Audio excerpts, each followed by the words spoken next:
In a world gone mad, only rationality and common sense can save it. It's Andrew and Jerry Save the World with your hosts, Andrew Langer and Jerry Rogers. And now, here's Andrew and Jerry. Hey, everybody. Welcome to Election Night 2022. Andrew Langer and Jerry Rogers. Andrew and Jerry Save the World, our Election Night surf party. Jerry does not own a Hawaiian shirt. Therefore, I'm the only one who's going to be wearing a Hawaiian shirt. We're going to be joined in a couple of minutes by our guest. You can join the conversation by either messaging us on Facebook or leaving comments on this live stream as it's going. We'll check those out in a couple of minutes. And who knows, I may feel impetuous later on, Jerry, and open up the phones. Very exciting. But it is Election Night 2022. We already have races called, and actually, this is a great opportunity because those of you, if you know us, you know that I do Institute for Liberty. I do a couple of different podcasts. I do a lot of fill-in work on the radio. We know Jerry does a number of different things, including his show on WBAL. But Jerry is now the editor of Real Clear Policy, part of the Real Clear family of websites, including Real Clear Politics. I'm just testing. I'm just checking on you, buddy.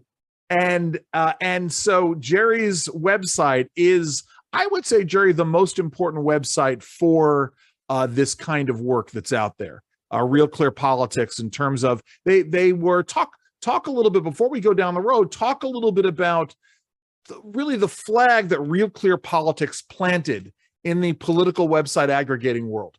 Well, it is the most important website, largely, broadly, on political issues, commentary, news, curation of news, also original reporting and investigative reporting. It's the only place where Republicans and Democrats share real estate. Yes. Right. However, during the midterms, now moving into the 2024, it is literally the most important site in America in politics because it takes everything into consideration. And then the experts that we have, they handicap, they take in the data, and they make projections. And I see, for those listening, you can't see this, but Andrew put up on the screen the Real Clear Politics Election 2022. Now, what they've added this year is this polling integrity project. Yes, where Real Clear is going to go through what polling companies do a good job and who does a poor job. And that's always a question during the midterms, during the election season. Too many polls just get it wrong. There was a poll that had Chris up by 7 late last week. And it was the craziest poll out there. And there was only one person sort of touting it, the person who'd done the poll. Yeah. And apparently it was some one Democratic candidate's pollster in Florida. But this is what they're doing. But Jerry, this kind of polling integrity issue, this is kind of what Joy Reid was getting at last week when she was carping about Real Clear Politics. Right. And again, Joy Reid, of course, got it wrong because what Real Clear does is the opposite of what she was accusing Real Clear of doing. And that is Real Clear takes all the polls. Yeah. All the polls, and then does the Real Clear average. And again, it does put things in proper perspective. So if you get these poll numbers that are out of sync, out of line, Chris up 7 points, but you take that poll and you do the analysis with 15 other polls, and you get to a realistic DeSantis up by 6 or whatever, the Real Clear average of 6. It makes perfect sense. And again, it's almost obvious, but no one did it. Yeah. And frankly, I think folks try to do it now, but can't get it right because they don't have Tom Bevan. They don't have They don't have John McIntyre. They don't have they don't have the minds to do it. Now, we've got a lot of ground to cover. By the way, we're going to do this until 10 o'clock tonight. That's a hard stop for both of us because Jerry's got to get up in the morning. I got to get up in the morning. But the point is that I want to go through where we are, right? What's at stake? I think a lot of folks know that, but we should probably talk about it. Then we have to talk about the craziness of today.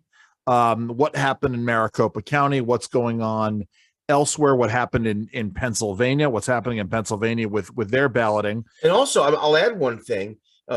Donald Trump coming out today criticizing Ron DeSantis. And by the way, Ron DeSantis just won huge in Florida. Yeah, but I think he won Miami-Dade, which hasn't gone Republican in over a decade.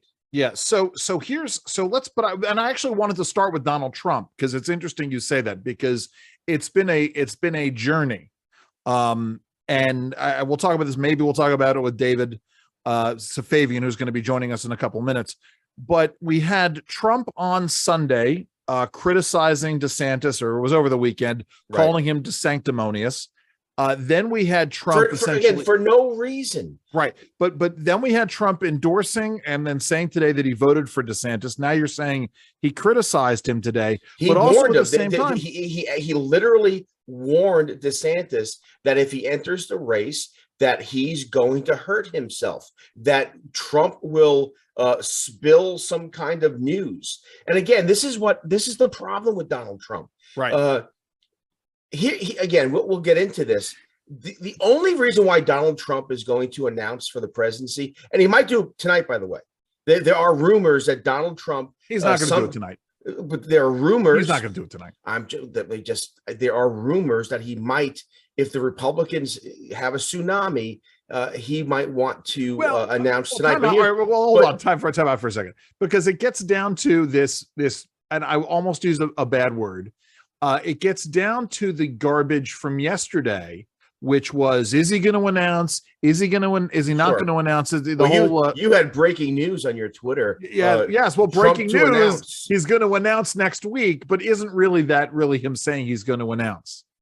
But then again, it's Donald Trump, right? Haven't we been to this dance before where Donald Trump has teased before? But here's the problem for Trump. And look, and everyone I know disagrees with me on this. Brian Darling, I had Tom Bevan on the WBL show on Sunday. Everyone believes Trump will run. Everyone believes if he runs, he wins the primary. See, I'm with you here. I'm not entirely certain he's going to run, but I think it's all signs are pointing to yes. If I had my magic 8 ball here, but go ahead. But it's funny. Because I am in this real clear universe now, in a different way than I've been in the past. A lot of conversations today. And the consensus is that Trump has to run, that this is part of his hedging, his protecting himself. Sure. Because the DOJ is going to indict him. Oh, Jesus. Okay. See, the Lord knows that's the motivation that we want somebody to run for president to have. I'll ask you this. Let me ask you this before our guest comes on. Why would at the time of the election in 2024, why would a 78-year-old man want to do this? Okay, to me, it's very simple and straightforward, right?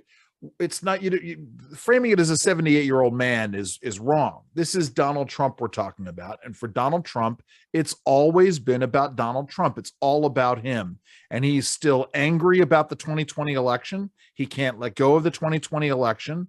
And so for him, if there's a red wave, that's a sign to him that America wants him back, and he needs to justify his existence. He needs to prove. I agree with you, but the problem is that he's misreading it. I agree with that. DeSantis is going to get upwards to 60% of the vote tonight, and Donald Trump has nothing to do with it. Right. In fact, I'll say this: Donald Trump's PAC raised $100 million plus, and he spent less than $15 million on candidates. This is a man. Look, you and I had this discussion in 2020. Right.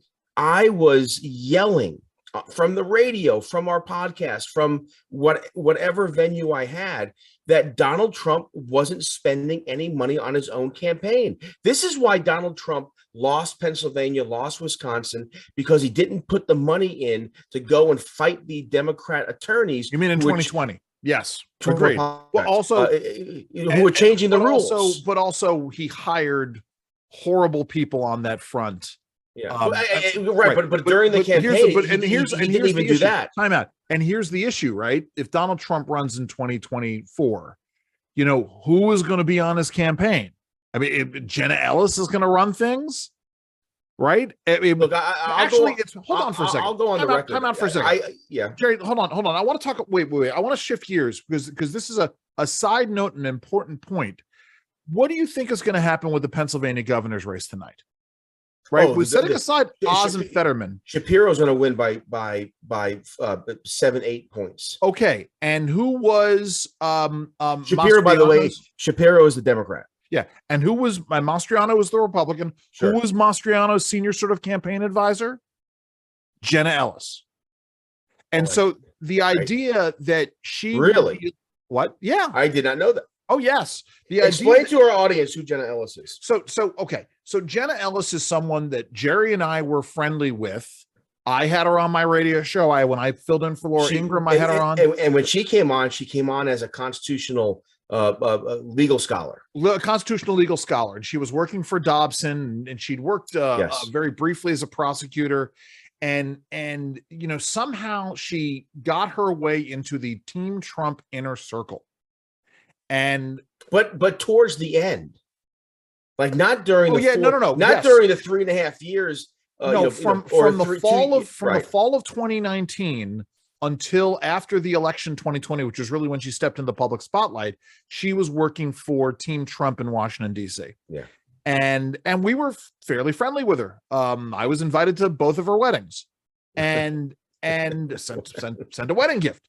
That's a dig, by the way, folks. A wedding that never mind. You're right. We'll keep. Don't get personal. The point is that without any real credential, she had somehow become a senior legal advisor to the president of the United States. She was at the table during the Trump legal challenges. And so, and we talked about this during the election challenges later on. It was Jenna Ellis and Rudy Giuliani. And not Rudy at his best. Not Rudy. Not America's mayor. Yes, not America's mayor.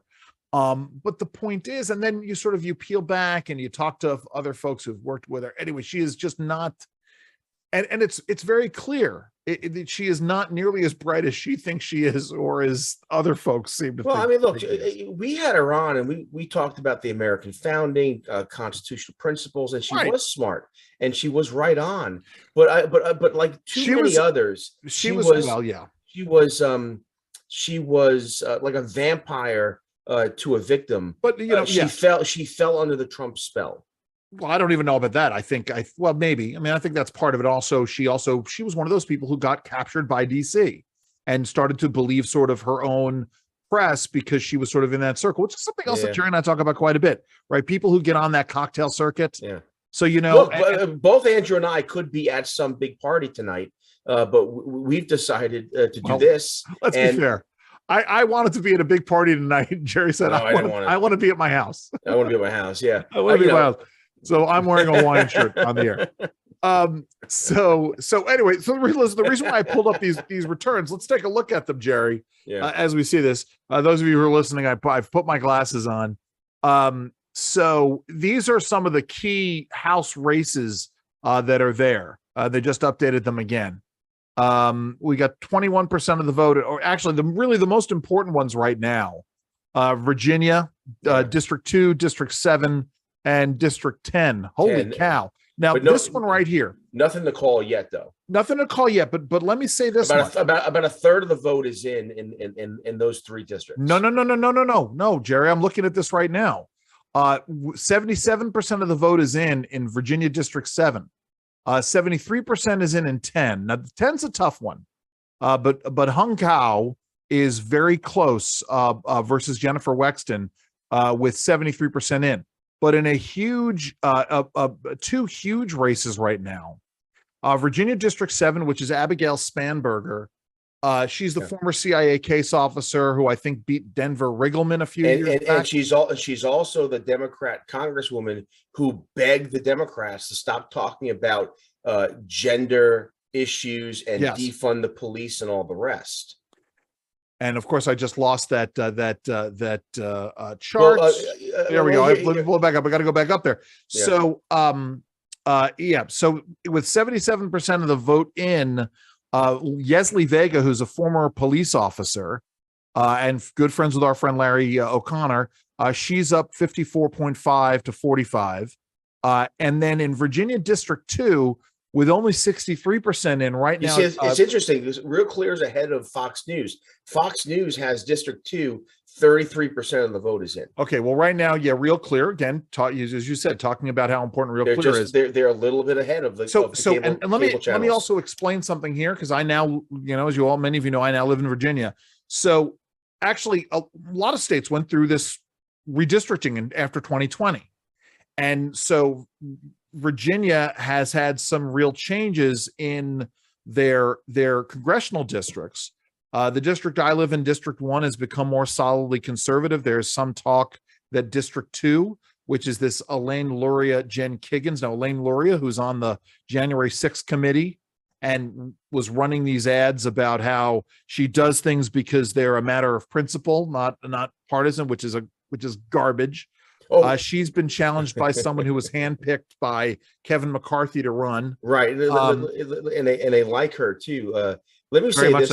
Let me say this real quick about January 6th and the issue set that the Democrats have chosen. They chose. Yeah, you sent this thing to me. Democracy's on the ballot and the rest of it. So about an hour ago. So you want me to play that clip? Yeah, can you play that clip for our audience? Pull it up right now. About an hour ago, CNN got a reality check when looking at the exit polling and what really matters to voters. All right, hold on one second. Let me pull it up. As we do this on the fly. This is awesome. This clip is fantastic. All right, let me play it. Here we go.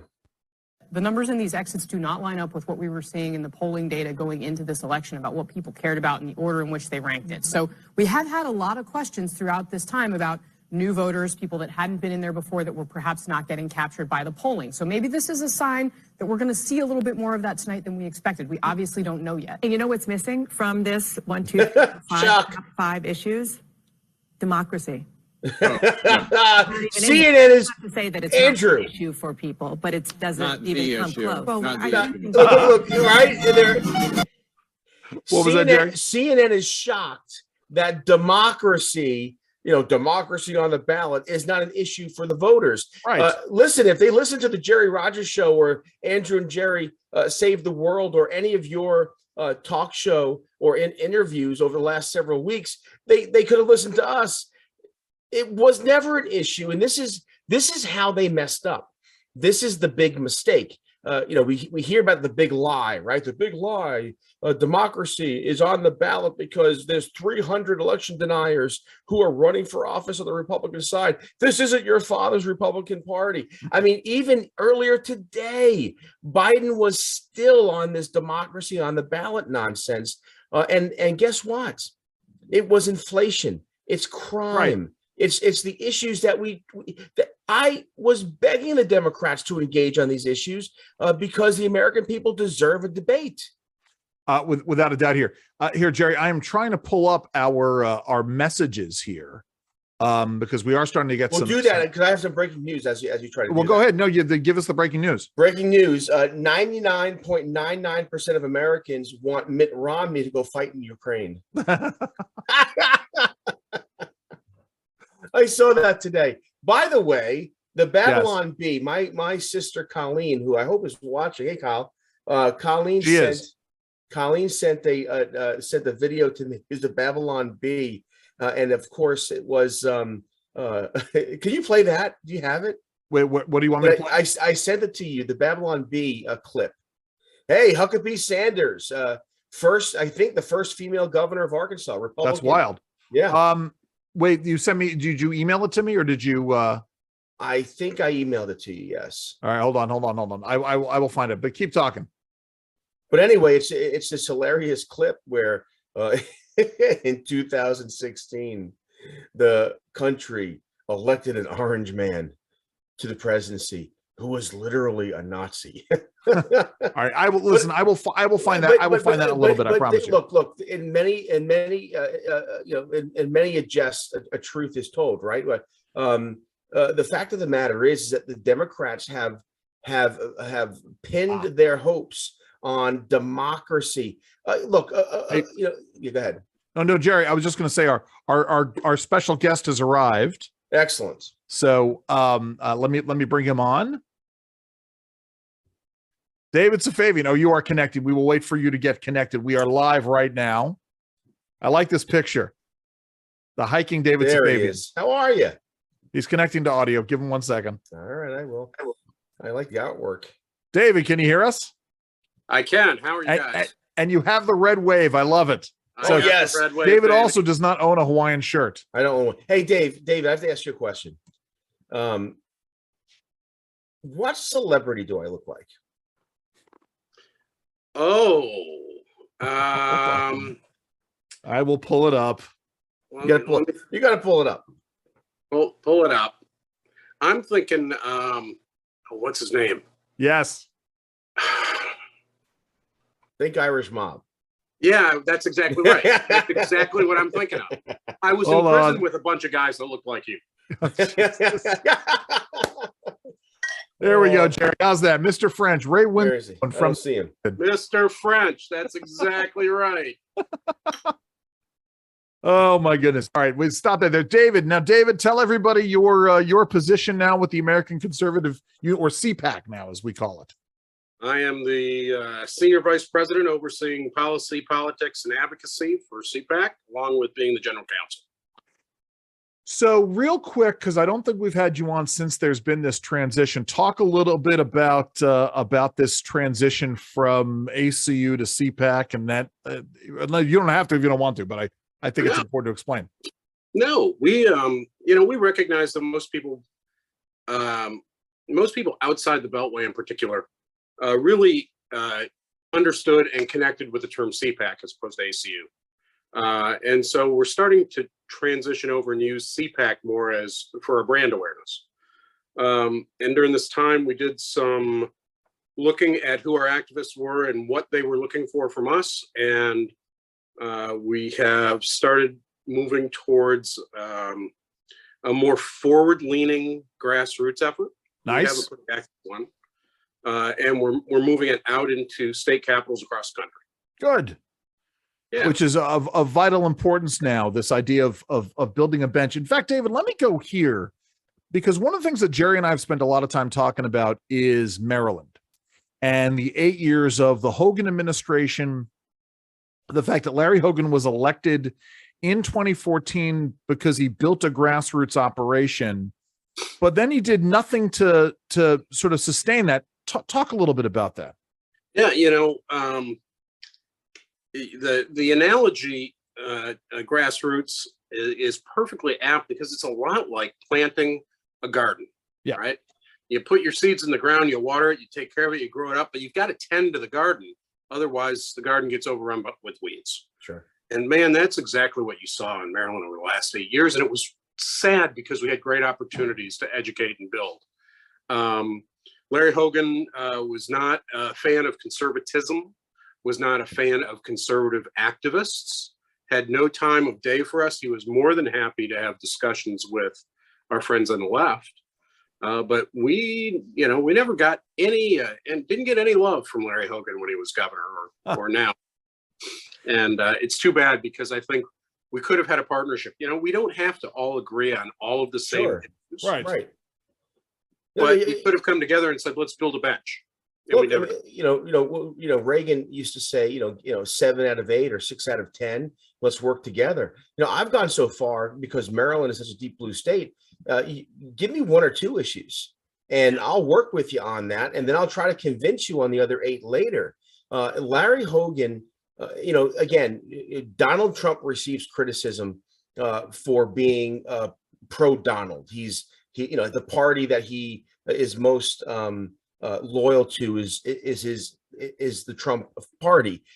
That's the criticism. Well, how's Hogan any different? I mean, Hogan has always been about Hogan.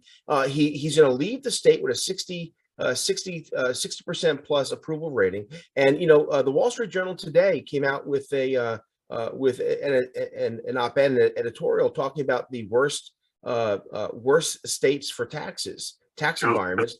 Maryland's number 46. So, and I said this today, and I got some pushback. Larry Hogan's legacy is going to be Wes Moore, the progressive new governor, and a progressive radical legislature, one party rule, and look for Wes Moore for the kind of donor class of the Democratic Party to put him up for national office in quick time. I was talking to a friend of mine on the left, who I think everyone would know his name if I told you, and I'll tell you offline, who said that Wes Moore will be president. Oh yeah, he's already told me that. I would disagree with you on one thing, Jack, and that is the difference between Trump and Hogan is this. Whether he wants to admit it or not, Trump didn't create the MAGA movement. The MAGA movement created Trump. You're right. I agree with that. As a result, MAGA is going to outlast Trump. No, and that's, this is something I talk about all the time, and that is that MAGA is now its own thing, and there are other leaders and other elected officials who can be spokespersons, be leaders. Again, God bless Donald Trump. I know that the rumors are he might announce in a week. He might. Someone said earlier today, several people. I got calls. Up until I came on the podcast, I was getting phone calls. Jerry, what are you hearing about Trump announcing tonight? I'm like, well, other than you and the 5 other guys who called me, I'm hearing it on the phone from you guys. But my point is that there are other leaders now also. Carrie Lake, Ron DeSantis, and any number of others, and that's a true movement, right? When the movement goes past its founders. Look, we had this. Oh yeah.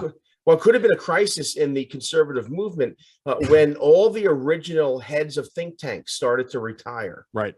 And the whole thing could have gone. Fred Smith at CEI, Crane at Cato, and the list. Fulner, yeah, and Fulner at Heritage. But it shows you that the ideas and the principles matter more. Anyway. It's funny, Jerry, because I had talked about this and written a memo. The nonprofit I was working for in the late 1990s, before I came to CEI, about how there needed to be a change in leadership in order for it to survive in the long term. And guess what? That organization, the leadership didn't change, and the organization died, which is a damn shame. David, let's talk about tonight. Let's talk about election 2022, the midterms. Let us start with the races that you've been watching. Yeah. Before I do, I just want to go back to one thing real quick. Sure. And that is, Jerry, you pointed out a couple of what I would call MAGA movement elected officials or soon to be elected officials. Carrie Lake, Ron DeSantis. I mean, real superstars, right? Yeah. Think about who You're right. Our friends on the left, excuse me, I don't have a cough button.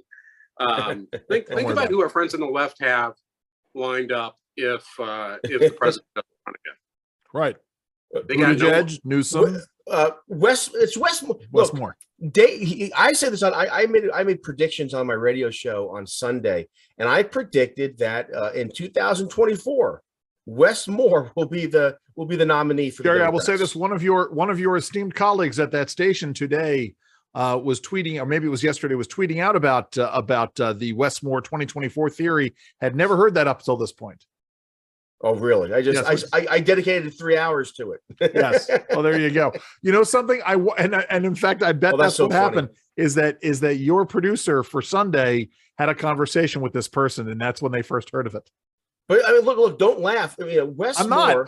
I'm not laughing. I'm also saying, by the way, Jerry, that you remain the sole person educating people at that particular station. But here's the bottom line. I don't want to focus on Maryland because it's not that important. But Wes Moore could have run in New York, except there was no opening for him. Right. And the reason why they chose Maryland was very similar to why Hillary Clinton chose New York to run for Senate. Sure. They needed something quick to get this guy elected in a big way. And, they already called the election form. It looks like he's going to win, maybe with 60% of the vote. Wow. So there's a big win. My second prediction I made on Sunday was sooner rather than later, Joe Biden will announce he's not seeking re-election. And David, to your point, who do they have? Pete Buttigieg? No, He's right. VP Harris.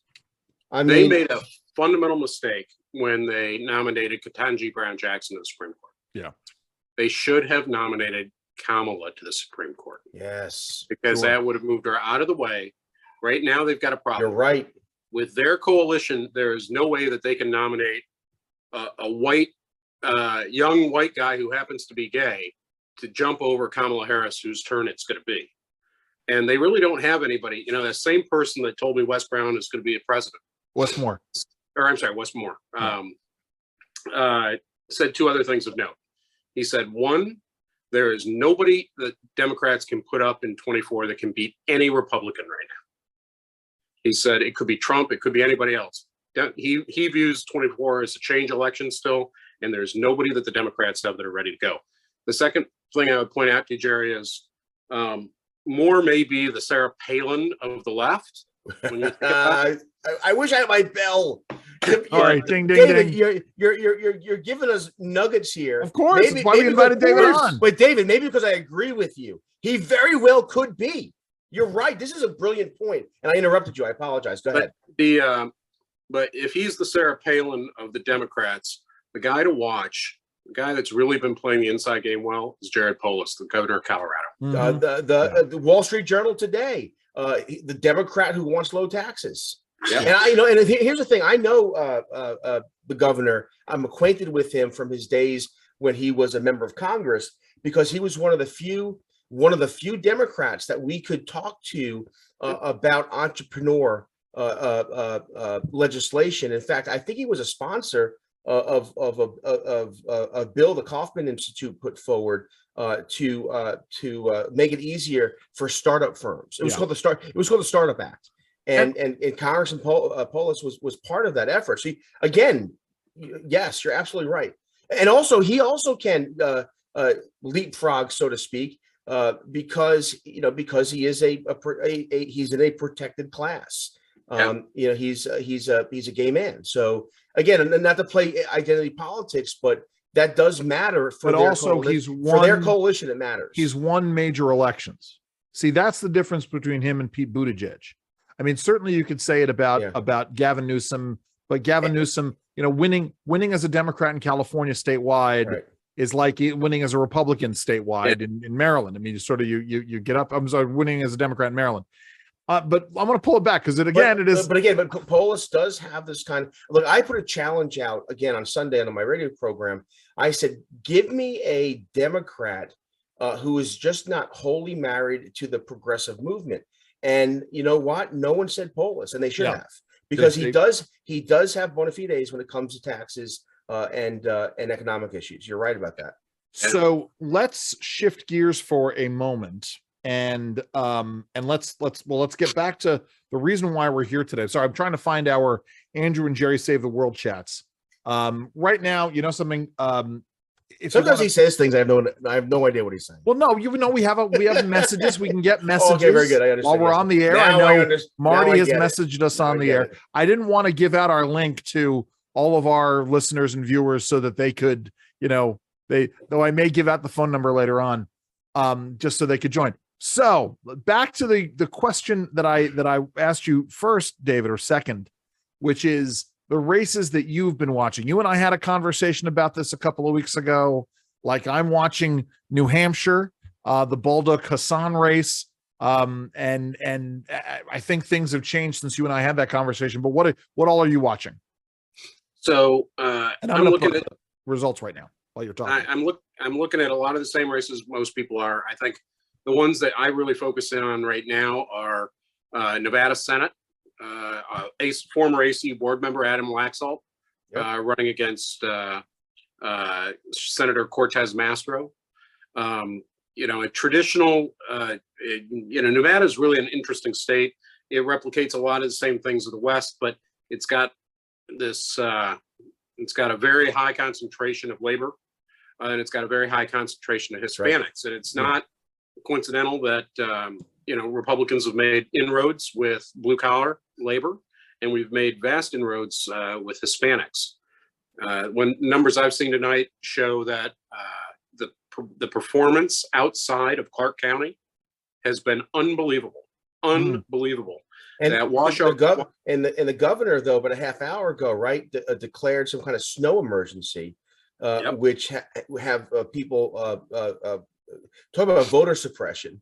Let's close the roads, close all the offices. We have a snow emergency. So anyway, I'm sorry, David. Yeah. So right now, the last I saw was black salt was up by between 3 and 4, depending on the tracking poll. I think I would be surprised if Adam can't pull it out. And we've got a really good twosome out there. We've got a governor, a Republican gubernatorial candidate, Joe Lombardo, who's a former sheriff of Clark County. And so that's a 1-2 punch there that I think results in a net pickup of 1. But it more importantly, it's symbolic that we are making inroads with Hispanics. Yeah. And it's something we can point to all across country. Well, right. I'm looking back here at Virginia 7 with 90% of the vote in right now. Vega is up 52 to 47%. Nobody's calling it yet. Look at Miami-Dade. Again, a majority Hispanic district, and Republicans are DeSantis won it. I think the first time since Jeb Bush that a Republican has won that. But I want to just piggyback on what David said. Yeah.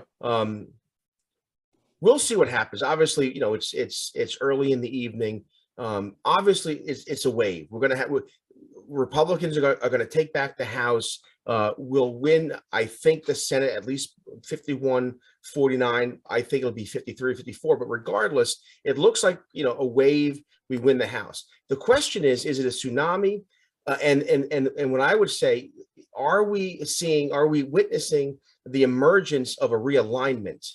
And two things are happening that David he pointed out. One of them, the Latino vote is moving toward the GOP, right? And also suburban women are moving back towards the GOP, and this is depending upon how the Republicans govern over the next 2 years. If it's one thing to move toward, it's totally different to identify with. Yeah. And if over the next 2 years, if Latinos and suburban women identify with the GOP, with the conservative movement, we're going to have a realignment. Yeah, and the 3 districts to look at in Virginia, 2, 7, and 10. I call them the three Karen districts, right? Yeah. They're currently occupied by 3 Karens that were elected in response to Trump in 2018.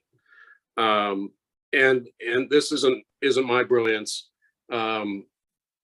2 will be if there's any wave at all. 7 will be if we've got a really good wave, and 10 will be if we've got a tsunami. Yeah.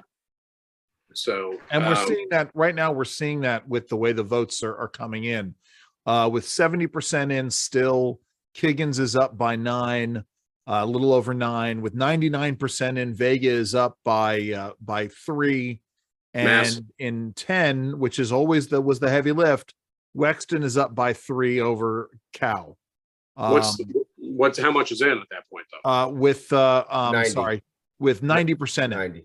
So there's a possibility there. 51-48 right now. Let me ask you this. Let's sort of as we talk about some of these other races, I just got rid of the charts. But what we're seeing in Georgia. Yep. And I know what you're hearing on the ground. So right now, Herschel Walker is trailing Brian Kemp by about 4%. 4 points, yeah. And then the question is, will Kemp win with 55% of the vote, which brings Herschel Walker to 51, and then we avoid a runoff. The early returns, though, and again, I have no idea from where they're coming. They were disheartening. The early returns. I haven't seen number. What are the numbers now, Andrew? Oh, sorry, I'll pull them back up.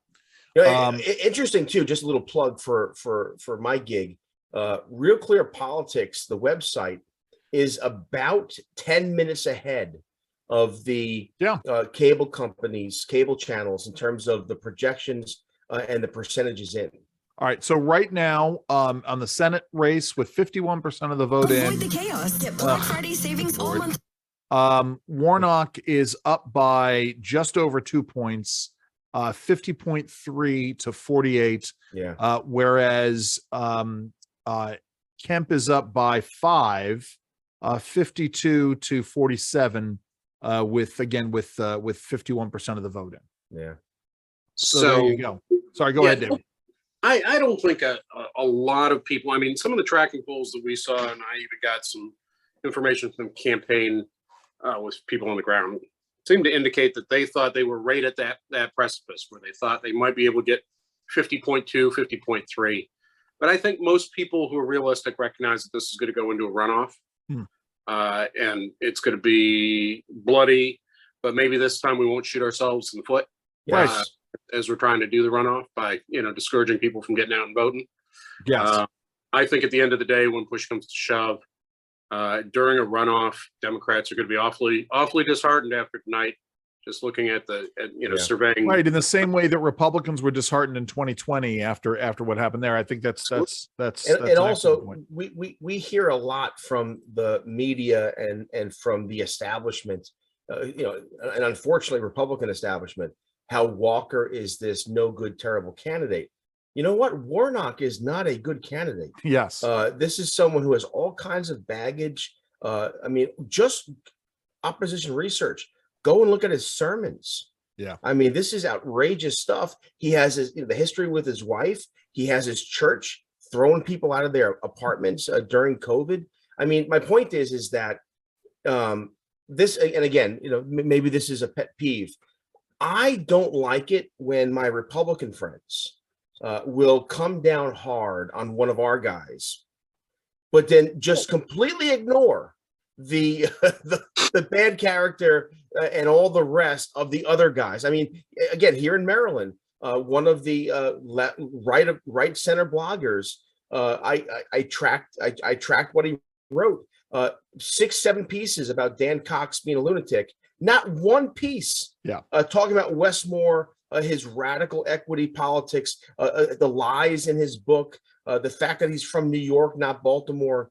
I mean, Westmore, what was that phrase back when Clinton ran? It turned out to be wrong, but they're going to open him up like a soft peanut, right? Yeah.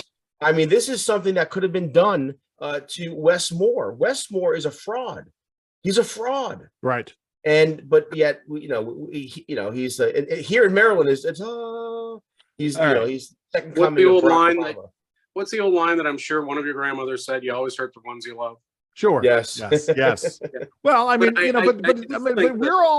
we are all old enough to remember the Reagan's 11th commandment, and somewhere along the way, and I'm not sure when that was. Maybe that is the Donald Trump. No, there's a 12th commandment now. Grifters.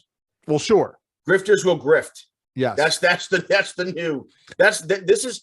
Think about it for a second. Look, Andrew. I mean, I've had dinner with Bill Kristol. Bill Kristol has been in and out of my life for years. Yes. And I'm watching him or reading him on Twitter now. He's unrecognizable. Well, I mean, right. Jennifer Rubin's the same way. I mean, Jonah Goldberg. I mean, it's whatever. Whenever they can trash a Republican, they're going to go out of their way to trash a Republican, which is why, incidentally, I hold out hope for Jonah. Every so often he'll say something. I'm like, all right, sure. There's the old Jonah. You know what I mean?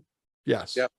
Yeah. But I would take it a slight, this whole comparative assessment between Warnock and Walker, and take it a slightly different way. I think that what you're seeing is a different way that voters are approaching politics.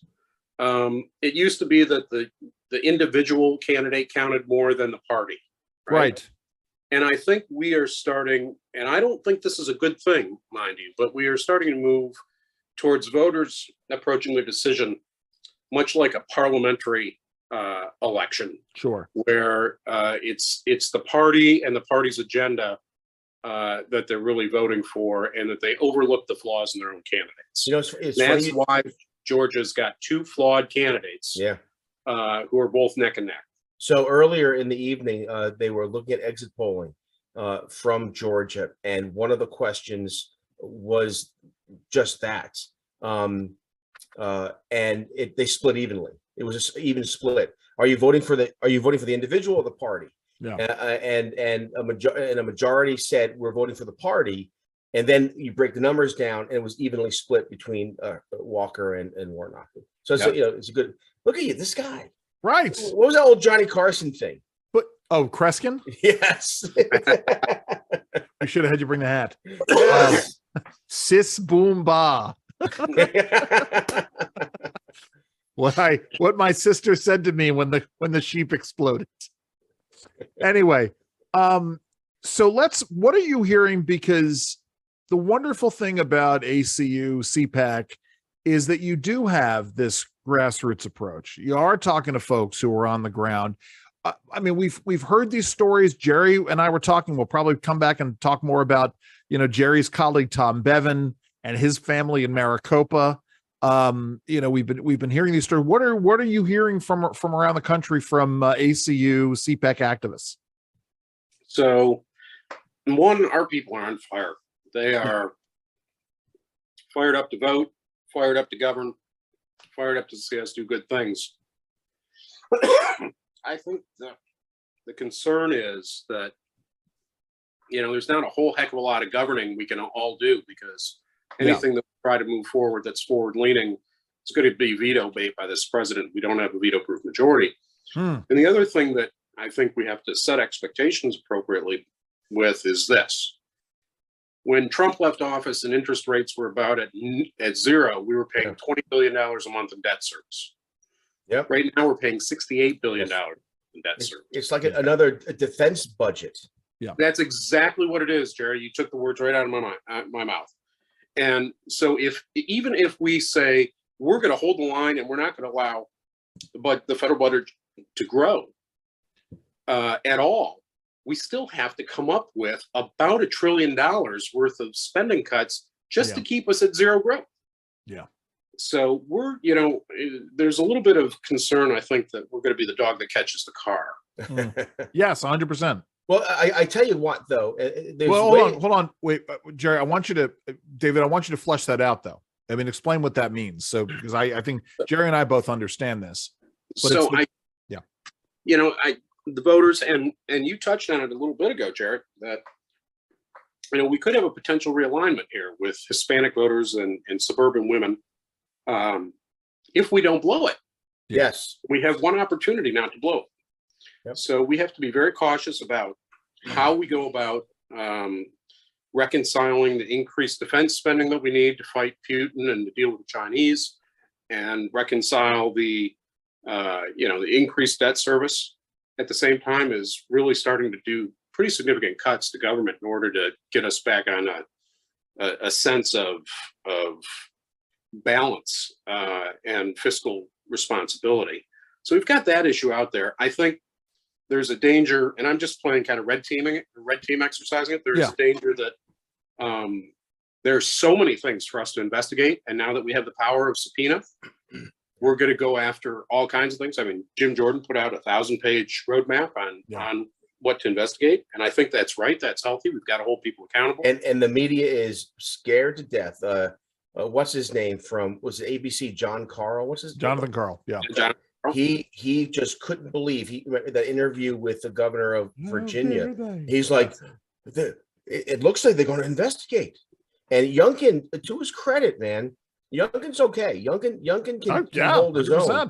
Youngkin was like, well, the Congress should do its oversight. Yes, I agree with this. Anyway, I'm sorry, David. Go ahead. And I saw a similar set of comments by the former senator and groper Al Franken. Yes. Yes, I saw that too.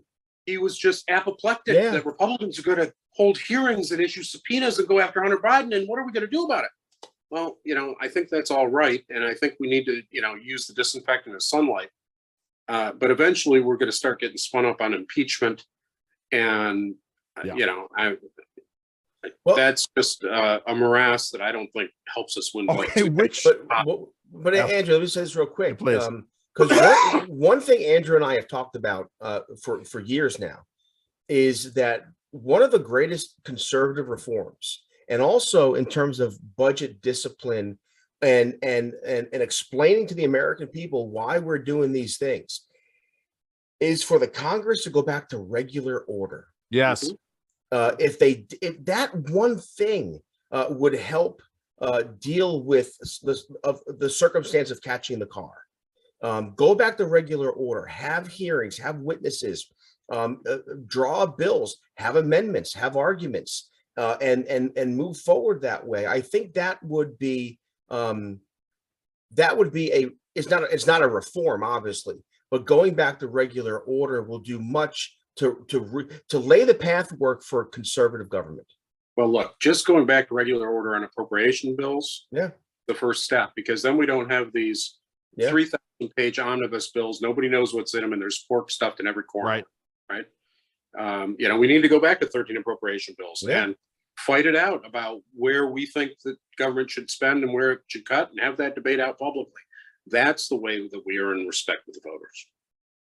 Now, gentlemen, guys, DeSantis is approaching 60% of the vote. Yeah. Talk about realignments real quick. Something we do have an update on DeSantis 58.9 with 85% in. That's talk about realignments. For the first time ever, Florida has more registered Republicans than Democrats. DeSantis has realigned the political map in Florida, but to the detriment of states like New York, Jerry. That's part of that's the sacrifice. Is that we lose those things. So just so we all know, and of course now we're going to lose it with 54%. Wow. All right. Big announcement here. Do it. With 54% of the vote in Georgia, Warnock and Walker are now essentially tied. 49.2 for Walker to Warnock's 49. That's good news. It's good news, but again, it's 54% of the vote in. That's big stuff. Let's go here. Beasley versus Budd with 64% in. Budd trailing by about a percentage point. That's not great. In Ohio, well, we don't have to go there because it's only 38% of the vote in. But we haven't even talked about the chicanery today, the big stories today. Mainly Arizona. I was just saying, sometimes Andrew's going someplace. This is not scripted. I have no idea where he's going. The big story I have no today, idea where you're going. I got into it with a Hollywood producer who was upset that I was talking about a Maryland state senator. Yeah, notice how I stayed out of that, by the way. I believe me, I know you did, and that's why I also took you off of the tweets there. Yeah. David, if I'm going to punch somebody, either for real or rhetorically, it's always going to be a knockout. Yes, and more to the point, Jerry just didn't want to spend the plane fare to fly out to LA today. No, the big story, of course, Maricopa County, Arizona. I mean, we already have this hotly contested race. You've got a situation in which the Secretary of State of Arizona is running for governor. And so Maricopa County, I guess, had problems with their ballot printing, not printing. 1/5 of the machines. 20% of the machines in Maricopa went out. County. Now, I know how this is about this was early today. Yeah. Tom Bevan's parents live there. And he's like, what the F? Pardon my language, Mom. Yeah. My parents just went to a polling place. We're told they couldn't vote because the machines have failed. They went to a second polling place. The machines failed there. What's going on? Yeah. And then about 30 minutes later, we started to see the news and some other stuff trickle out. Yeah. Sorry, go ahead, David.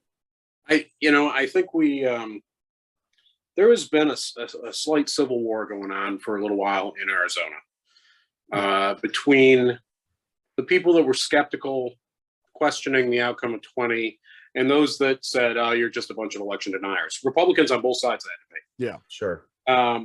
And the board of canvassers and the infrastructure of vote counting and Oklahoma was firmly, or I'm sorry, and Arizona was squarely on the side of the election was run perfectly and fair and square. And, you know, how dare you question what we did? How dare you? By the way, I love the county, the jurisdiction of state where the election runs perfectly fair and square. No, that's true.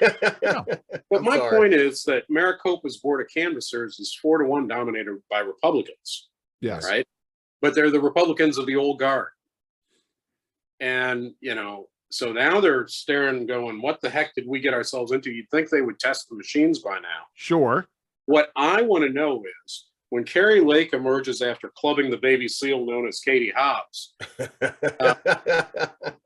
Yes. are we going to have our own set of election deniers in the beautiful state of Arizona? Because I think that's what this is coming to. That's right. They're going to point fingers and say, you guys cheated. Carrie Lake should never have been elected.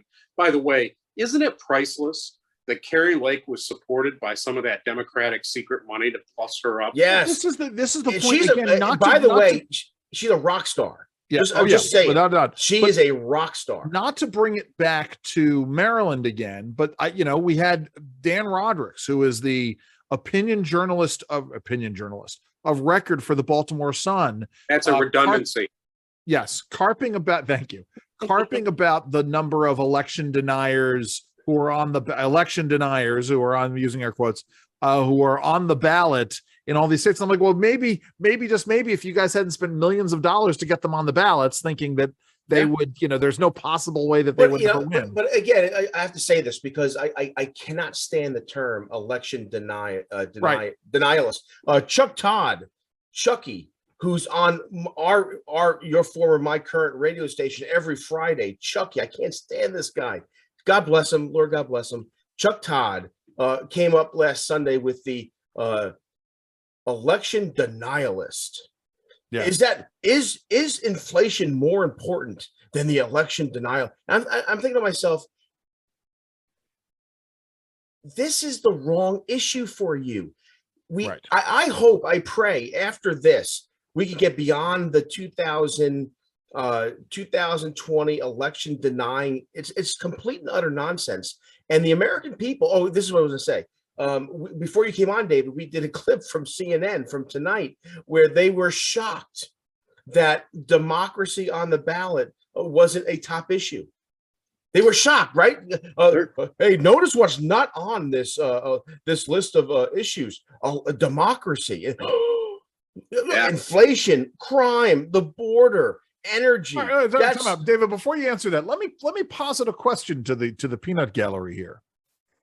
Do you think that Americans would have a greater respect for democracy, or if the American left hadn't spent the last, generation? Thank you. I was going to use a phrase, pooping all over the American system of government. Yeah. Go ahead, David. I'm sorry. Well, let's rewind history a little bit. Yeah. Who were the original election deniers? Well, we could go back to Trump. I mean, I fondly remember the day after the presidential election in 2016, where they had crying rooms in the building we shared with the Center for American Progress. Okay. Yeah. Fondly remember that. But we can go back even further to the election deniers of Barbara Boxer, Nancy Pelosi in Bush's second term.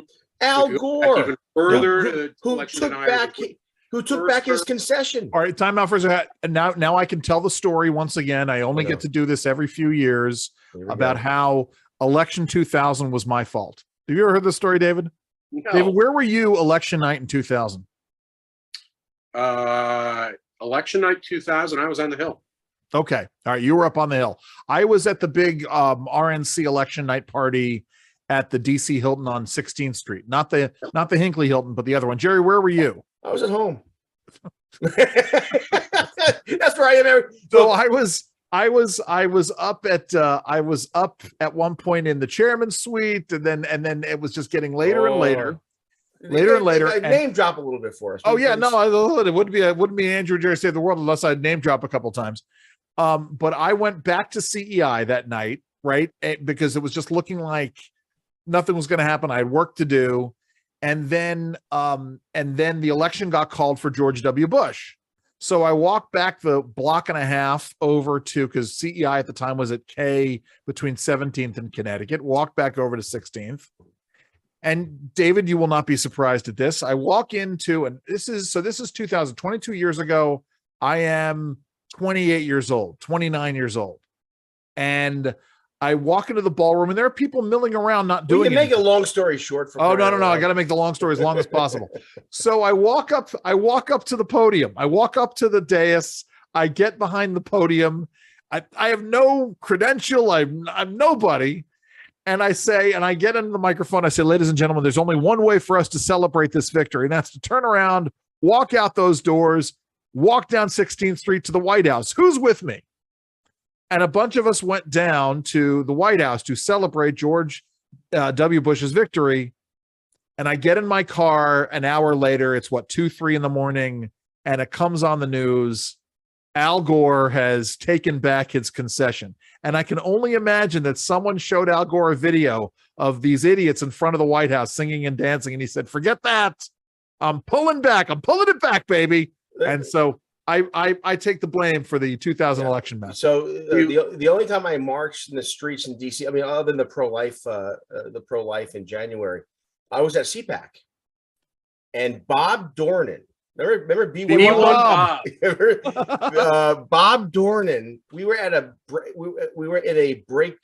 breakaway group. Although it was a large audience, and it was during the Barney Frank controversies. Remember Barney Frank? Oh yes. And he had the prostitute living in his townhome, and so Bob Dornan pulls a Langer, goes up to the dais, and and he says, we could call it pulling a Breitbart. Go ahead. And he says, frankly, Barney, I give a damn. And he led a bunch of people to Barney Frank's townhome and protested outside. Oh, now this is yes. This was actually, it was my first CPAC. I think I was in college, but regardless, I want to say this on a serious note to your point, David, and that is the election. People say this, and there was a piece in the Bulwark today that I literally yelled at as I was reading it on how yes, election on both sides, but 2020 matters more because, and they pull the whole January 6th thing. But here's what we've memory hold. After 2016, and during the inauguration, there was an attack on the Capitol. They were burning down, burning cars. There was violence, and there was an attempt to stop the swearing in. Right. Now, the only reason why that's not a day to remember is because of who controls the narrative. Now, I'm not excusing a mob going into the Capitol on January 6th. But what I'm saying is that they're excusing the violence on Inauguration Day 2017. And also, to your point, Andrew said 1,000 times, the 2020 riots, they breached the White House gates. Now, why isn't that an attack on democracy? So my point is that it's legit to say that both sides have done this. And I would argue that most of the violence has come from the left. But I'm sorry, but David, we've gone off here. No, I don't disagree with you. I do find it fascinating. This same friend of mine that I talk to a lot on the left, we were talking just Sunday about, he just wanted to pick my brain about how Republicans are viewing things. And what struck me is, and he is right in the middle of the blue bubble, right? What struck me is, they are not using the election deniers line as a canard, as a political ploy. They really, truly believe that those that didn't embrace or accept 2020 on its face are threats to the democracy. Right. They believe this in the core of their being.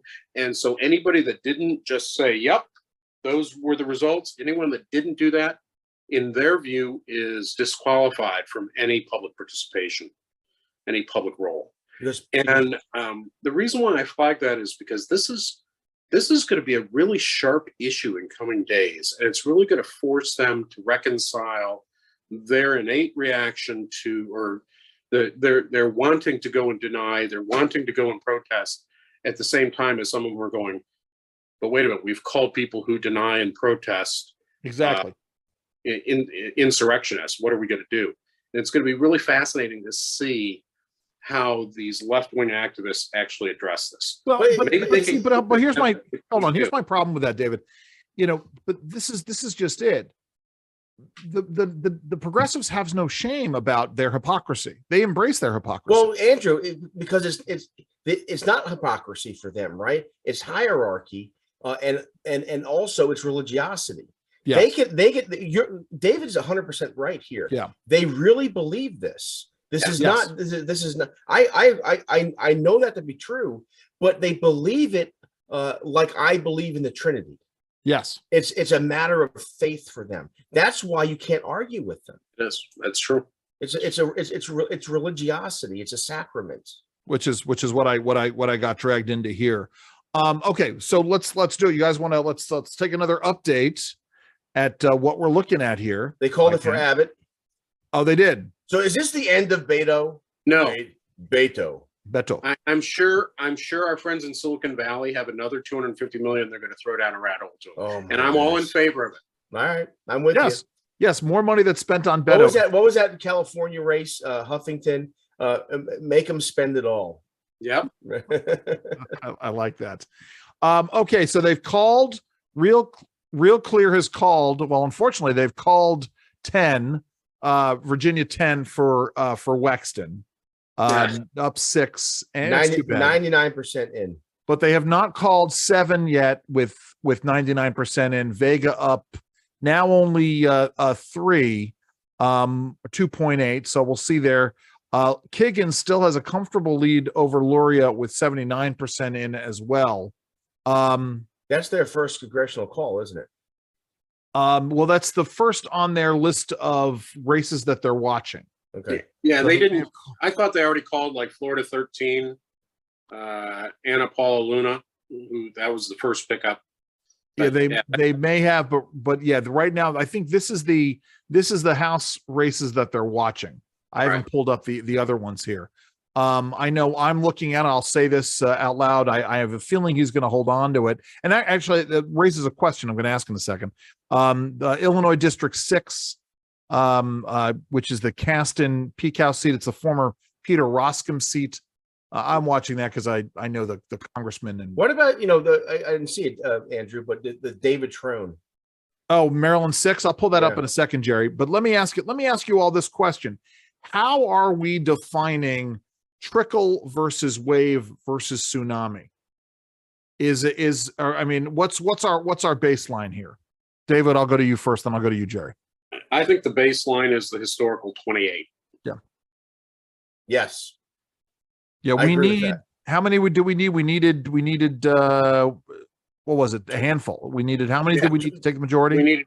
We needed 5 to recapture the majority. All right, but going back to if the Republicans pick up 20 plus seats, it's historically the high point ever in the House for Republicans, correct? So then anything sorry, go ahead, David. Yeah, no, that's right. If we pick up more than 25 seats, we'll have a historical high since I want to say it was 1912.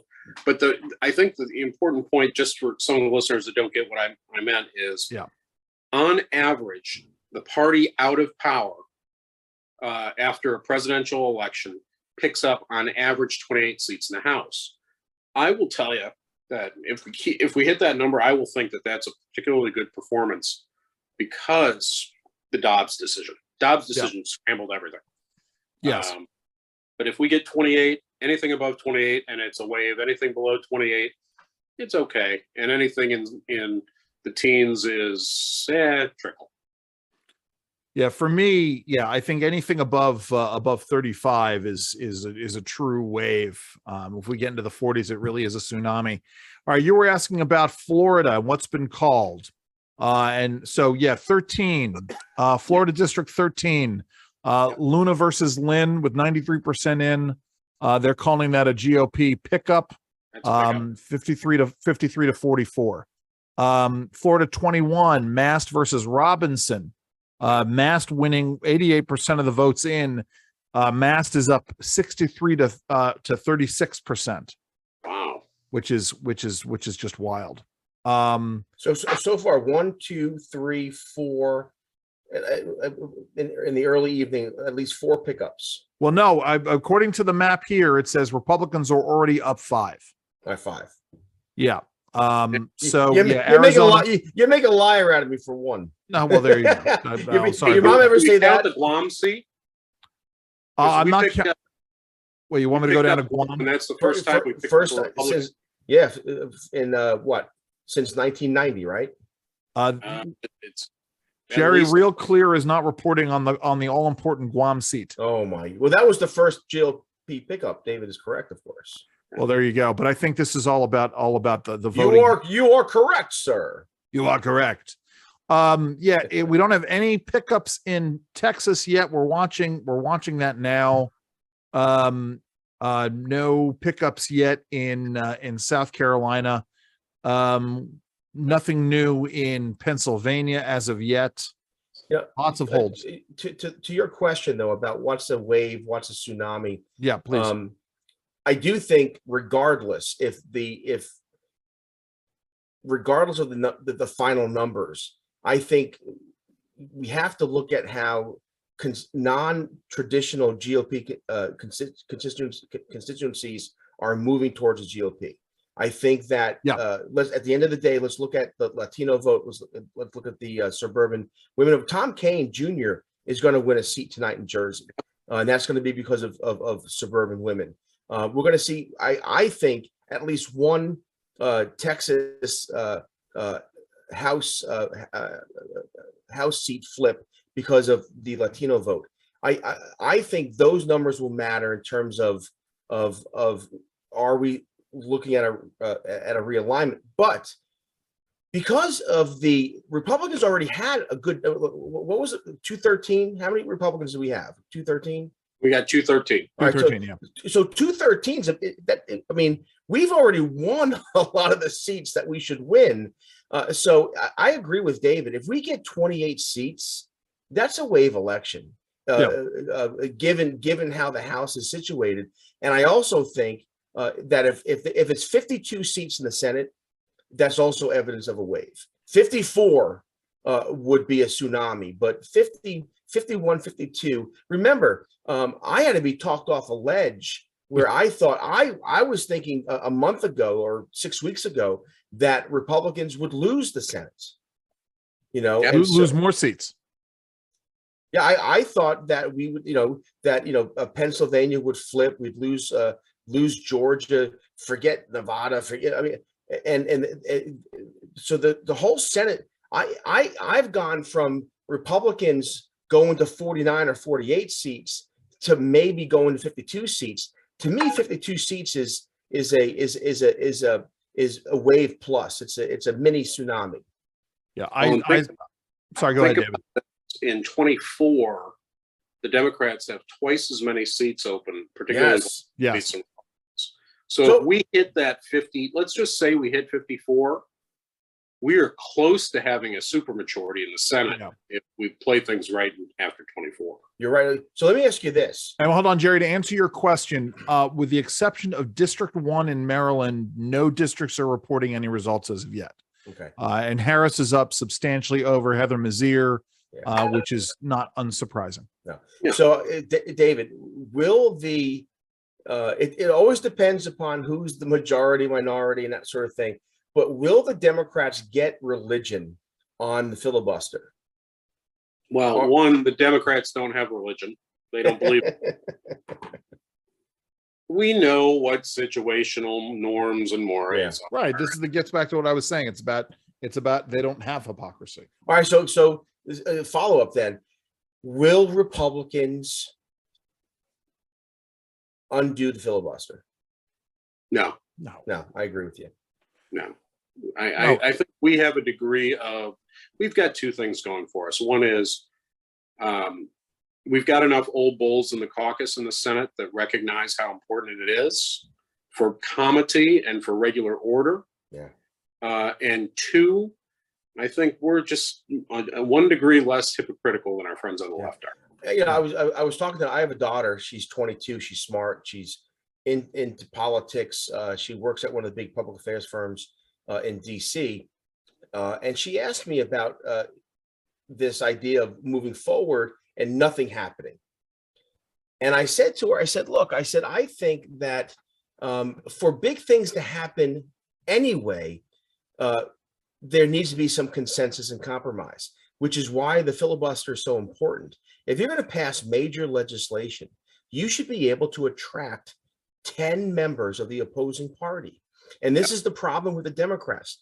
They have pushed through, transformational legislation, Obamacare, and the Inflation Reduction Act with its green energy nonsense. They've pushed these things through on party line votes, and that's not how we should legislate. And so again, how can Republicans do it different and show a sense of seriousness? They ought to be able to get some Democrat votes, and even if the president vetoes, force the president to veto some of these things. But you're going to need to get some. You're going to have to get some Democrats in the Senate. Well, it's also important to force the president to veto things because it's going to force all of the Democrats around the president to take a stand on these issues and what they would do.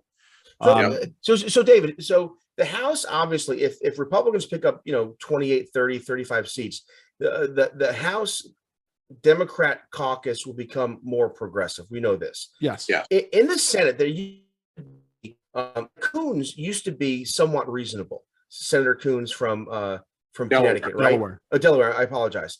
And there were others. There were other senators who on certain issues offered serious leadership. That's been lost over the last couple of years. If Republicans get the majority, will some of these senators, like Senator Coons and some others, will they go back and perhaps offer up compromises, give a vote on a bill, or do you think that the Democrats in the Senate are going to be just partisan politics first? Well, I think the answer is yes to both and no to both. I mean, you've been in this business as long as I have, Jerry. You know that despite what goes on in the headlines, that there are these working relationships below the surface among a select group. It's not the AOCs in the House. No, it's not the Chuck Schumers in the Senate. But, a Chris Coons, Cory Booker. I know there are folks that aren't fans of Cory's. I worked with Cory Booker years ago on prison reentry programs. Yes. Yep. I mean, this was a guy back 10 years ago who did offer serious. Some people called him a moderate. Who knows? But on that issue, on certain issues, school choice issues, Booker was a guy you could work with. So anyway, you're right about that. No, I think that there are a handful of those relationships that will allow us collectively, Democrats and Republicans, to get some meaningful things accomplished. I do think that at the end of the day, everyone will, go back to their own corners and will beat the snot out of each other. Meet the Press, to the extent that anybody watches Meet the Press. But I'm cautiously optimistic that we can at least get some things done. There have to be some areas where we can cross party lines without giving away our base, without giving away our core principles, and find common ground. If we can't do that, that's a sign that we've got real serious long-term problems. Okay. I think you're right. At what number? What is the magic number? Change in the House, change in the Senate. 3, 2. De La Soul. Remember De La Soul? Oh, 3. No, I was Magic thinking number. well, listen, I love 3 as a magic number because it's Schoolhouse Rock. Right. I was thinking 2 from the Casey Kasem Rave-Out tape. But my point is, at what number? The number of Republican pickups in the House, number of Republican pickups in the Senate, does Joe Biden make the announcement that he is not running in 2024? Oh, he's making that announcement regardless. Well, Ron Klain's going to make the announcement for him. Yeah. But things are going to have to shake out a little bit. And you're going to see something akin to when Pete Rodino walked over to the White House with some of the old bulls to Nixon and said, "Mr. President, you got to go because we can't keep doing it." Yeah. You're going to see something like that. I think the only thing that maybe Time out cut for a the second, David. Time out for a second. But you raise an interesting point. He's going to do that. The old bulls are going to do that, and the press is going to love them for it. Yeah. And they're going to say that this is this moment. Joe Biden has to go, and Joe Biden, he's the statesman. He's the statesman. So he's going to do what's right for America, and he's going to step away. Oh, sure they will. Yeah. They're going to turn Joe Biden into a martyr. That's exactly what they're going to do. But sorry, go ahead. I'm going to do an impression of a member of Congress. I'm going to revise and extend. Good, please. I do think that the countervailing pressure is what happens when Joe steps down, because they really don't have a candidate. They don't have a candidate. And going back to what we talked about with Jared Polis and Kamala Harris, that becomes the Democratic circular firing squad. They, if they nominate a white male who happens to be gay over a African-American woman. Well, let me take a step back. Let me explain. Let me point something out. Please. This friend of mine on the left, I asked him point blank, why do you think Republicans are picking up sometimes 20, 30% of the black vote in polls? Is it because the African-American agenda has changed with things like crime? And he said, no. And I said, is it because of all of these kind of wedge social issues like trans issues? He said, no. He said, the reason that black folks are starting to at least give us a look is because they've been promised so many things over time that the Democrats have never delivered. And my point in all this is, this would be one more thing that the Democrats haven't delivered. They jump over Kamala, they jump over Stacey Abrams, they go to the nice, shiny young guy that's coming out of Colorado, and it ends up being a nuclear bomb thrown in the middle of the Democratic coalition. Yeah, I don't think the Democratic coalition can handle that, to be 100% honest. So going back to your question, when does Joe Biden announce he's not running? I think it's going to be a while, because they've got to figure out who they want to put in his place that doesn't explode the coalition. Plus, we're frankly, we may not know the results of this election for quite some time. So it's, which is where we are today. Let me pull it back. I'll just say this though. I still think Wes Moore is going to be the guy in 2024. Well, actually, time out, Jerry. It gets to, was I talking about this with you, or was I talking about this with somebody else about DeSantis and the fact that DeSantis he's a young guy, so he's got plenty of time. So he doesn't necessarily need to run in 2024, that it could be DeSantis versus Moore. Well, Moore would run in 2028, presumably, but it could be DeSantis Moore in 2032. Good Lord. Or 28. Well, yeah, but presumably by 28, we'll have, if a Republican wins in 24, that Republican will run again unless it's Donald Trump. Well, Donald Trump couldn't run for another term, because he will have been. Here's the funny thing. Again, it doesn't make a difference, because the Republicans have a deep bench. I mean, we can name off Governor Noem, Nikki Haley, DeSantis. And I want to go there with this. Tim Scott. Because I mean, David, do you think that if there is a crowded primary, and if you don't want to answer this, I'll understand, but if there's a crowded primary on the Republican side going into 2024, and Trump's one of the candidates in the primary, does that help or hurt Donald Trump in 2024? It certainly helped him in 2016. Well, it depends who the crowd is. Well, no, I'm not so sure. A crowded primary helps Donald Trump. I think that there is a pretty vocal, if not sizable, group at the grassroots that like Trump policies, but don't particularly care for Trump style. Right. And if there is an alternative that embodies Trump policies without the baggage, that person may attract that support. If you've got 5 or 6 candidates that are all embracing Trumpism, or MAGAism is what I prefer to call it, Trump's going to get a plurality of those votes and can probably bowl through a crowded primary. If it's head to head against DeSantis, I don't know. I don't know the answer to that. Well, and yeah, man, well, this is why I'm asking you, and it's good that you don't know the answer to this. I think that's a fair answer, Jerry. I agree with David. I think that, look, I've said this before. I think DeSantis, especially after 60% winning in Florida, I mean, this guy has now won Florida twice. He's reimagined. He's reworked the map in Florida. I think outside of Donald Trump, DeSantis is the guy.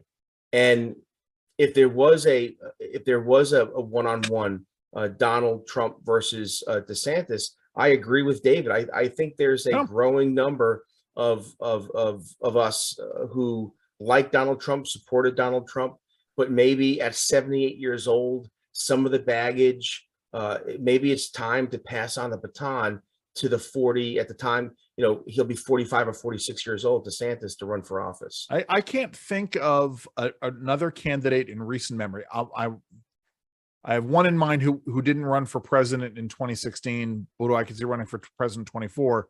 There are very few candidates coming to a primary who have a great staff around them. And Ron DeSantis has a great staff around him going into this primary. Yeah, which if he were to go into it, which again, with Florida having changed, as we've been talking about, he's had to literally run a state, which is huge. Before we let you go, David, because you've spent way much more time than I think I told you were going to spend with us.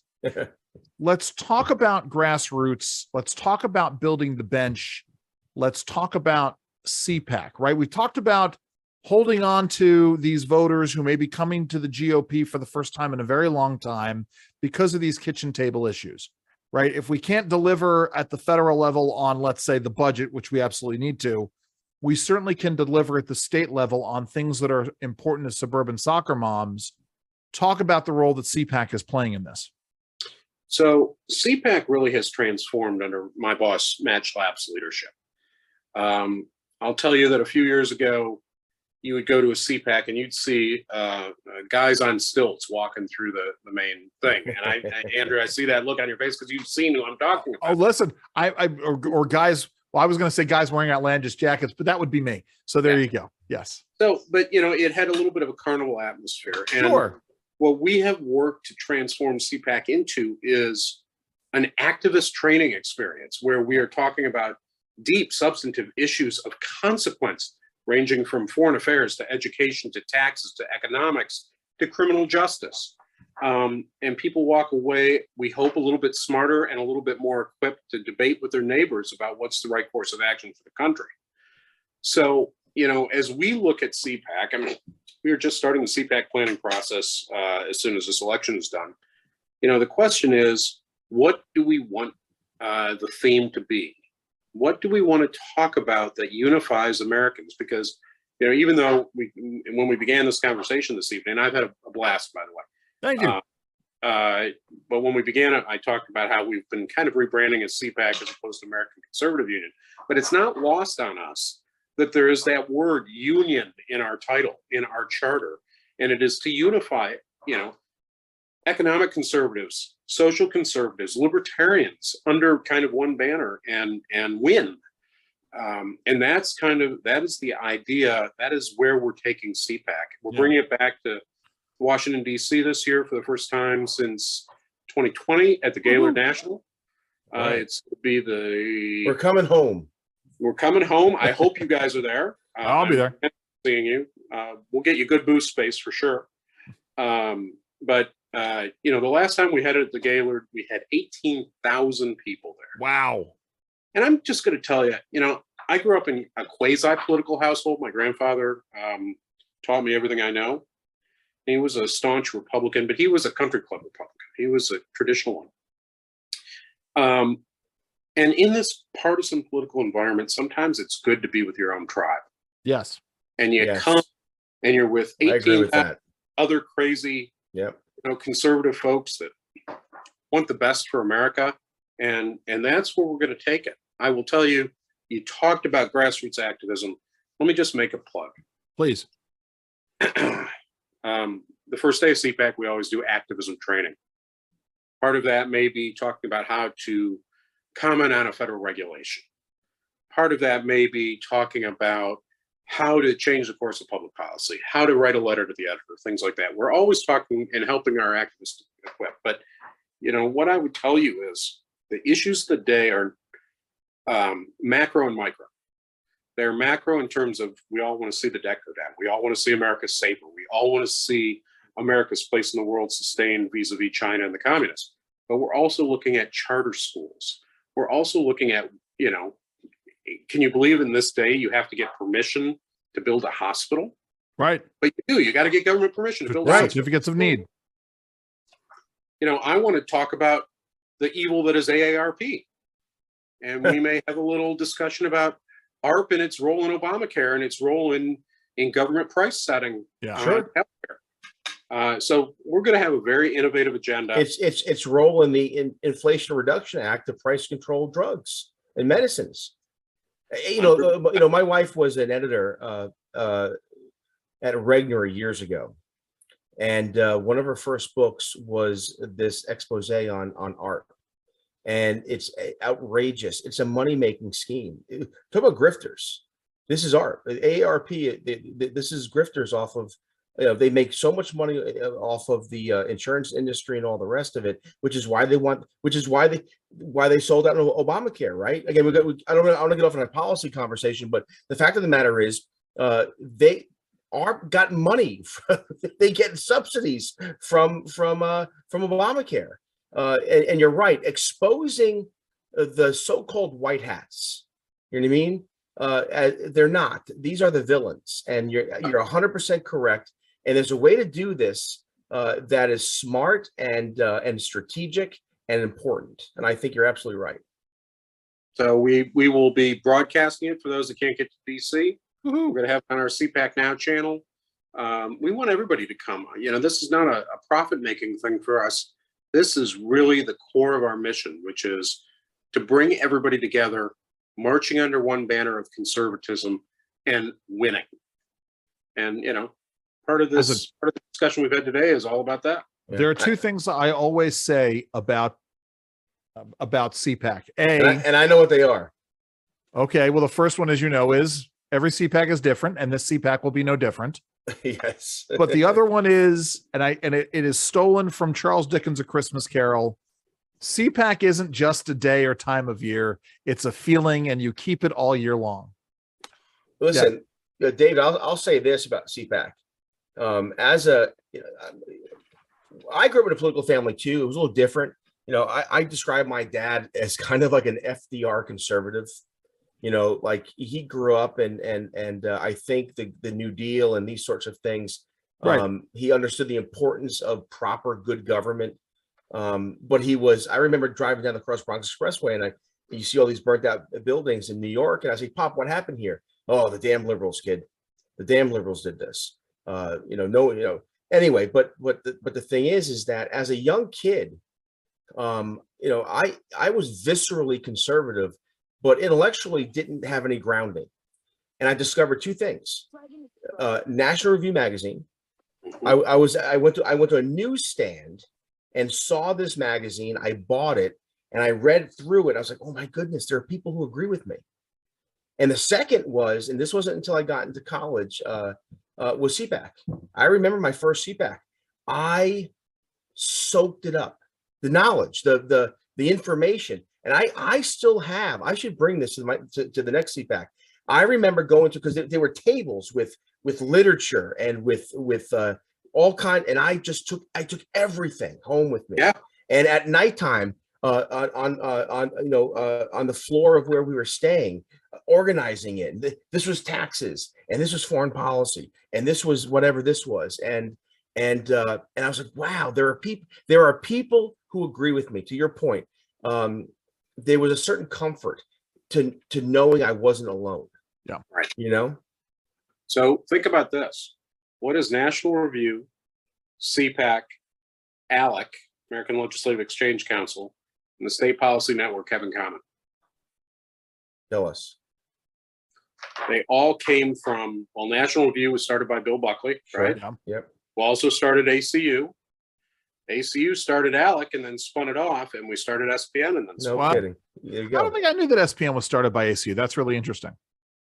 it was started as a loose configuration of local conservative unions. And this is why I think it's interesting, David, before we let you go, this idea of this interplay between all of these people who are getting elected to these, the American Legislative Exchange Council is about state legislators. The State Policy Network is about state-based policy organizations. I think the next frontier has got to be organizing the folks who are running for school board, the kitchen table moms, right? There was that Anna Puig during the Tea Party movement had the kitchen table patriots. It's that kind of a situation. Anyway, David, listen, you've given us a lot of time tonight. We really appreciate it, my friend. What a treat. Good It was luck. nice to see you guys. Thank you so much. Good seeing you, my friend. Take care. And that was David Safavian, who I don't want to submit a report. I just wanted to remove him from the thing. Anyway, hi everybody. Yes, Jerry, we got to pick this up. So I just went and looked. I will pull this up now, Jerry. Real Clear Politics. Yeah. By the way, that was so much fun. I could sit forever and talk with David. Well, David, yeah, and hopefully we will have more opportunities down the road to sit down and sit with David and chat with him. I hope so. He's a big fan of the show, and so we're always glad to have him as that fan and as a friend. So looking at this, Jerry, as the reports are coming in, any update on the folks who have texted us or commented on the show? I am not in terms of comments. Your Colleen has commented a couple times, but we are I can't get the messages for whatever reason. So it is what it is. But the Republicans have picked up another seat. So Republicans have picked up, they're now at +6. So now now officially, I think, in the majority. So you mentioned just before about school boards, and Yes. and my sister literally just about 8 minutes ago texted me that one of the good guys, a woman running for school board in Fair Lawn, New Jersey, was elected tonight. And I mentioned this for two reasons. Number one, because you mentioned the idea of organizing, the organization of school boards as the next ACU sort of a thing. But I was lamenting on the radio show on Sunday that the blue wave, the red wave is going to hit everywhere, even in places like California, maybe New York, certainly New York in some congressional races, but not Maryland.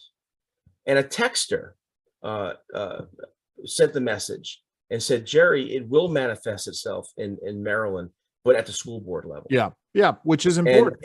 And also was very encouraging to me. I think that is the next great battlefield. This is the first year, by the way, where I actually did some research on the school board elections locally. Usually I in the years past I skipped over it. Sure. I had no idea who was who. I began this year by whoever the Washington Post endorsed. Who went the opposite way. I voted against. Sure. All right. Well, let's talk about Maryland for a second, Jerry, because Real Clear has called a bunch of these races. All right. So Harris. They've called the Harris race with 41% in. Harris up almost 20 points over Heather Mazier, 58 to 40. They are calling almost all of the other districts except for 2. I'll get to those in a second. As Democrat holds, we would be remiss if we did not say something to our good friend Eurypsie Morgan, our former colleague at WBAL. Her name was on the ballot. They are calling that a Dem hold in Maryland District 3. And that was an uphill battle for Eurypsie Morgan. The only thing that gave me hope there was Sarbanes really was absent from the whole endeavor. But they don't. That's just it. I mean, you can stick any random Democrat in there, and it's going to go down that road. Now, Jerry, the 2 districts that they are not calling, that Real Clear is not calling, are District 6, which is the one of great import. That is the David Trone, who's the incumbent Democrat, versus Neil Parrott, who is a member of the Maryland legislature. Neil Parrott is trailing with 26% of the vote in. Parrott is only trailing by 3 points. And that district has changed over the course of since the last election. There have been more Republican households added into it, more Republican voters added into it. That's my district, by the way, and I'm in Montgomery County. So there was lots of talk about how they removed Montgomery County, but not. I mean, I'm Montgomery County, and that's my district. So it was changed, but changed slightly. Changed slightly, but changed enough back to where it was way back when. Because it was at one time represented by Republicans. So, but Montgomery County was there a part of it. Roscoe Bartlett was. That's Roscoe Bartlett. But Montgomery County. Oh my God, Roscoe Bartlett, who is obsessed with the. But think about that, Roscoe electromagnetic pulses. He was a Western Maryland dude. Yeah, congressman, and then they added me.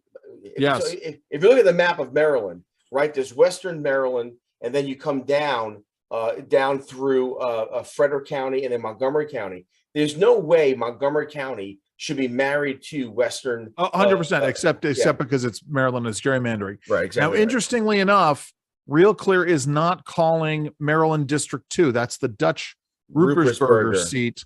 Nicolai Ambrose running against Dutch in that seat. And just so you all understand, Nicolai Ambrose, the current Republican National Committee woman from Maryland, won that seat in kind of an upset race. Someone who's worked in the executive branch. She's been involved in party politics for a very long time. She is much younger than Dutch. So they are holding off on calling that for her right now. So that's. And by the way, I want to say this: Dutch Rupersberger is a fraud. Yes. I mean, I'm not even sure there might not be a bigger fraud in Congress. This is a guy who walks around the state claiming to be the moderate, even conservative Democrat. He's also the guy who was the deciding vote on Obamacare. Right, and he was the deciding vote on the Inflation Reduction Act. Real quick. Sorry, go ahead. No, I'm just saying. I mean, Dutch Rupersberger should go. Yeah. So I want to look at some of the governor's races real quick, Jerry. Right now, according to Real Clear. So right now we have in Georgia, Kemp is up by 7 points with 74% of the vote in, 53-46. They're saying Oklahoma, Stitt is going to hold on to that, 72% of the vote in. In New York, by the way, that's interesting because that was that apparently was a toss-up. Yeah. So the Democrat, I think, is a former Republican who ran there. So what I'm looking at here is Michigan, the Tudor Dixon Gretchen Whitmer race, with 14% of the vote in. Whitmer's up by 5. That's an important race to watch, certainly here. Any other House districts you wanted to look at, Jerry? New Jersey. Yes, of course. There's a Tom Kaine Jr. Is running there, and that could be a pickup for Republicans as well. So, unfortunately, with a third of the vote in District 7, Kaine is down by about 15 points, but that obviously can change. I don't know how that district is. I'm just looking. So they don't have any of the pickups yet in New York. They have a lot of races that are out there. The Maloney race is one that everybody's watching as well. Yeah, it's gonna be a long night, which we didn't really address. Stop the share for a minute. That this idea that we have to wait until tomorrow or the next day for results, I think adds to this idea that our elections are right, not lacking integrity. Sure. And the more, you get folks who are right when you get who was it? Sunny Hostin on The View today, talking about trying to cast her son's absentee ballot for him, which is not something you're supposed to do. No. It sort of lends to this issue. But by the way, she's the same woman who said that it looks like suburban women are going to vote Republican. And Joy Behar. Why? Well, it's kind of like the Roaches voting for Raid. Yeah. Well, that's again. This is where we are with our discourse. I mean, this is the issue here. but you're right. We should not be in a position. We are the greatest democratic Republican democracy on the planet. As someone pointed out, I can go and use my ATM card in Italy and it instantly takes the money out of my account in America. There is no reason why we can't have, voting done on one day or over a weekend and have all of the results on the last night of the election. Again, you and I haven't talked about this yet on our podcast, but and it's someone else's idea. And that is the last person who I read who talked about this was Tom Bevan from Real Clear Politics. And he said, look, get rid of the early voting and have a 4-day, keep absentee voting, of course, but have a 4-day weekend, Saturday, Sunday, Monday, Tuesday, Election Day, right, where you have a national holiday where workers are guaranteed time off, guarantee them 48 hours. So, guarantee them one weekend day and one weekend day, a weekday to go and vote. But the problem with this, though, is there's no mechanism to do it. Well, no, you can't guarantee it. I mean, right. Well, time out. I mean, you could amend federal labor law to. I'm not talking about I'm not talking about giving workers time off. No. I'm talking about there is no mechanism from Congress to legislate a 4-day voter weekend. No, I think something. It would be great if, and it's so funny. I turned off. The states would have to do this. I turned off of MSNBC because a former friend of mine was doing election coverage. MSNBC, by the way, has announced that there is unprecedented voter suppression in Georgia. Of course, there is. Yes, tonight that was their report from tonight. Yes, well, and more unprecedented more voter people suppression than ever are going to have voted in Georgia. Yeah, and yet it's voter suppression. But my point is, if the folks who are doing the national popular vote effort really wanted to do something constructive, they'd give that effort up. Yes. No, but they would transition that effort into making a 4-day election weekend as an effort. You understand my point is that they are going around the country. Saul Anuzis and Michael Steele go around the country giving speeches and advocating for the national popular vote. Instead, what they should be doing is taking that apparatus and turning it into a national 96-hour election weekend system. Yes. I want to explain something because because you have folks who will glibly say, well, if we just declare it a national holiday, then people will be able to vote. Well, it doesn't work that way because of course not. The only people who would actually get off on that federal holiday government workers, people in the military, and people in banks, and that's it. Think about this. There are myriad national holidays. Yes, that you've probably worked on. Yeah. Yes. Yeah. Yes. In fact, one is coming up on Friday, Veterans Day. Yeah. So Jerry, we're winding down the time here, my friend. We are indeed.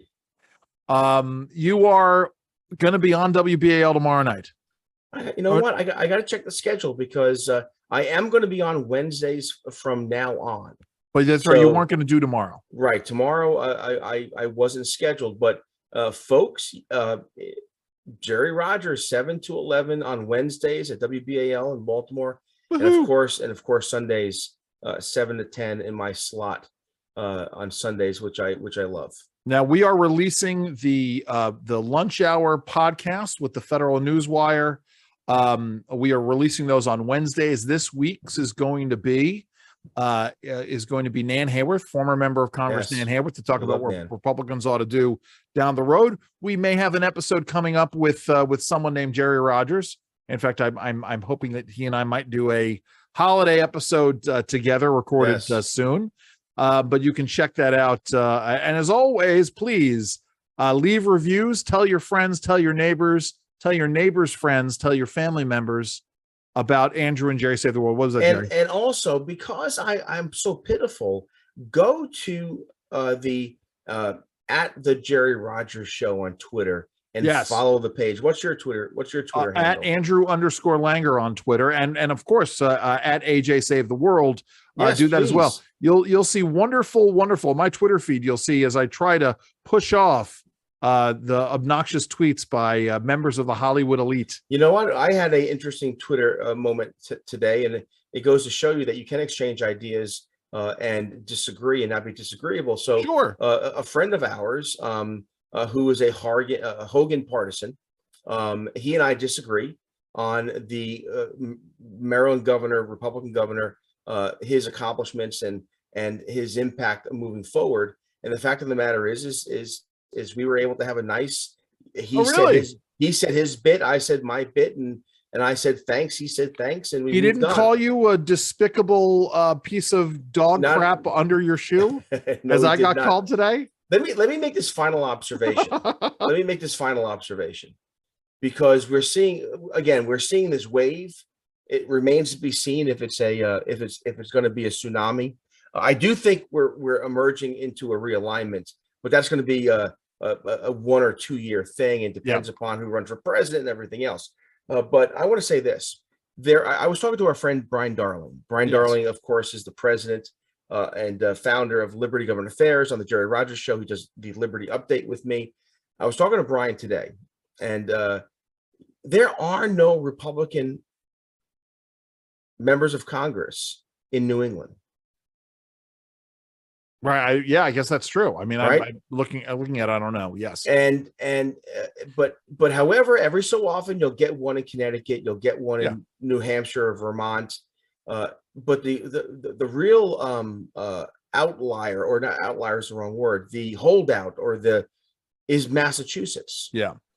And it's interesting to me, Charlie Baker, a Republican moderate governor, outgoing governor of Massachusetts, Larry Hogan, a Republican moderate, outgoing Republican governor of Maryland, the only two states that won't have, that this election won't impact is Maryland and Massachusetts. Interesting. And the thing they have in common is the moderate, no labels type of anti-Trump Republican governor. And I wonder, for my Republican friends, is that a lesson for us?